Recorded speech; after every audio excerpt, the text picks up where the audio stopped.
Bienvenue à tous dans cette nouvelle vidéo. On se retrouve pour la seconde analyse de ce samedi 26 mars 2022. Et comme je l'ai annoncé sur la première, 6 analyses nous attendaient du coup aujourd'hui. Donc c'est beaucoup, hein, c'est le plus grand nombre d'analyses que j'ai eu à faire jusqu'à maintenant. Et plus on va avancer, évidemment, on va en train de finir le Pokédex de la première génération. Il y en aura beaucoup au fur et à mesure, évidemment.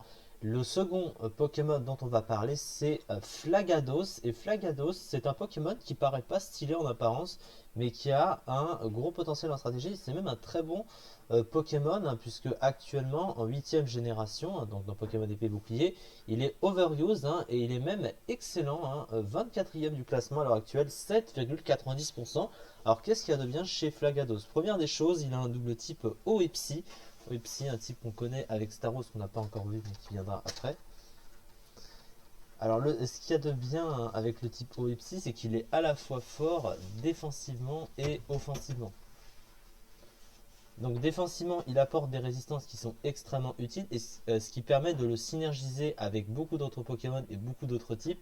Le type O en fait est bon défensivement, et le type C, bien qu'il soit pas très bon, bah, il apporte sa résistance combat, hein, ça reste très utile. Les types combat et feu font partie des 3 types qui servent à passer le type acier. À côté, il a des résistances eau, acier, glace et psy, donc c'est vraiment intéressant. Il a aussi des faiblesses qui pour certaines sont gênantes, hein, une faiblesse ténèbres, une faiblesse spectre, une faiblesse électrique aussi. Il a la faiblesse insecte à demi-tour, mais en fait il compense ses défauts par des qualités. Offensivement, le type C de base, il est résisté par le type acier, notamment le type O est neutre dessus, donc ça lui donne une plus-value. Et il faut quand même dire que actuellement, en 8ème génération, avec toutes les générations passées depuis, eh ben, il y a très peu de Pokémon qui résistent au combo de stab O et Psy. Donc naturellement, t'as pas besoin de grand chose finalement en courage pour passer le reste. 40 Pokémon dans le jeu, on va dire, on va exclure Munja évidemment.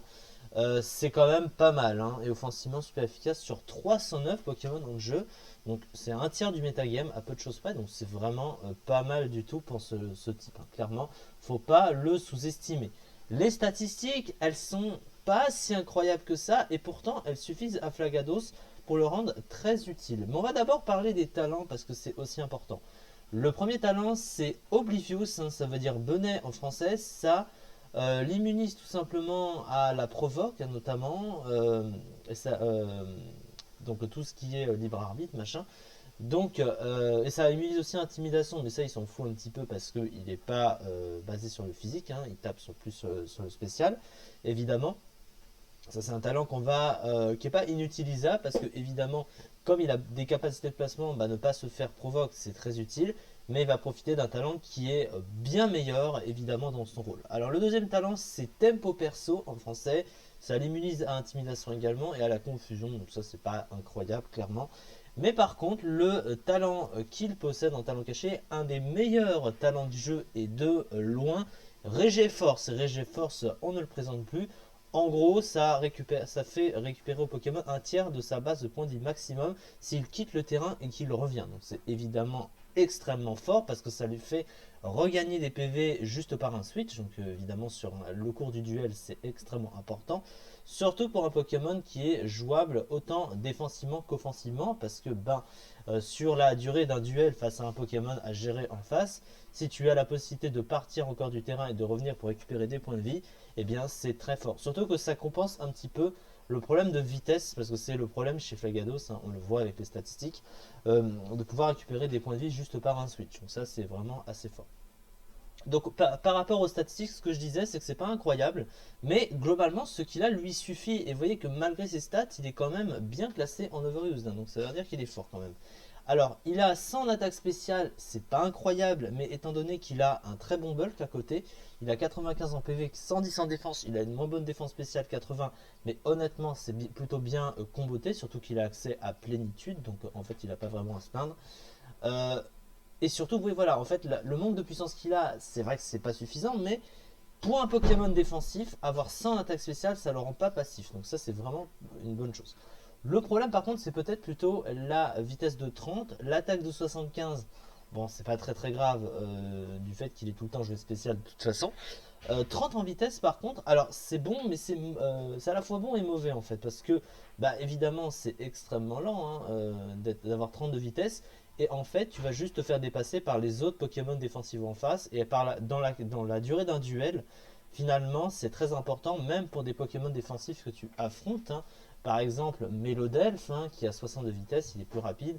Le Vénard est plus rapide, donc en fait ça se joue quand même à un tour près.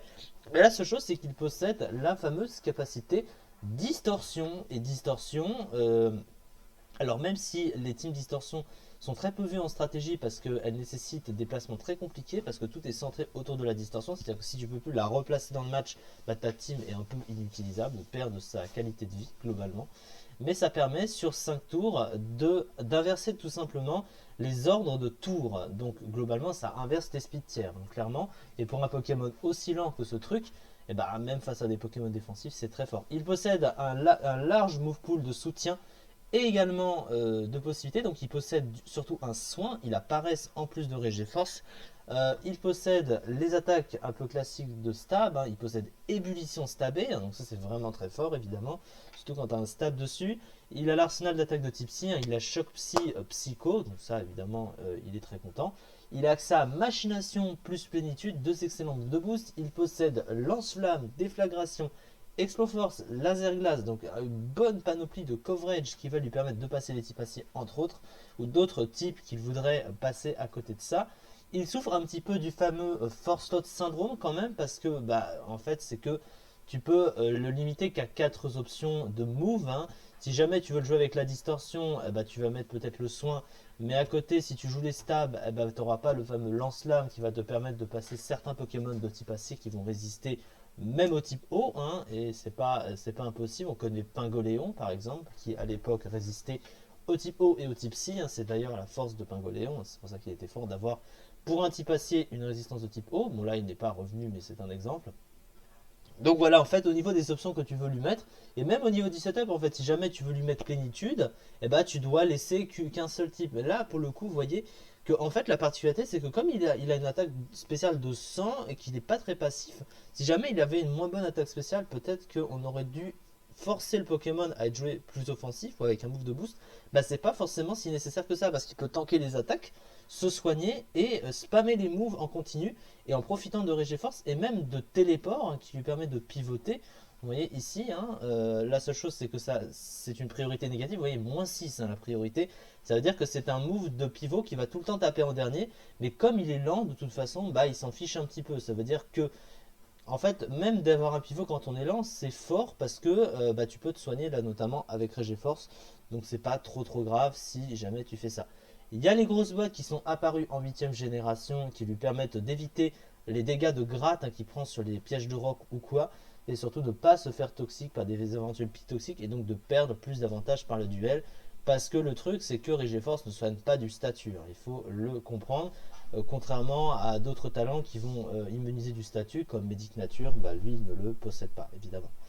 Donc voilà un peu toute l'idée de Flagados. Donc c'est un Pokémon qui est très intéressant à utiliser, un des Pokémon les plus intéressants à jouer en provenance de la première génération du coup. De bon point de vue, il couplait une très bonne défense et une défense spéciale correcte, une bonne attaque spéciale ainsi qu'un large move pool, un excellent talent Régéforce, un double type au fond, de nombreuses résistances, mais également de nombreuses faiblesses handicapantes, une vitesse très basse. Donc pour les usages, je vous ai montré donc Pokémon très utilisé actuellement, plutôt cool. Et du coup c'est ça pour cette vidéo. On se retrouve pour la prochaine.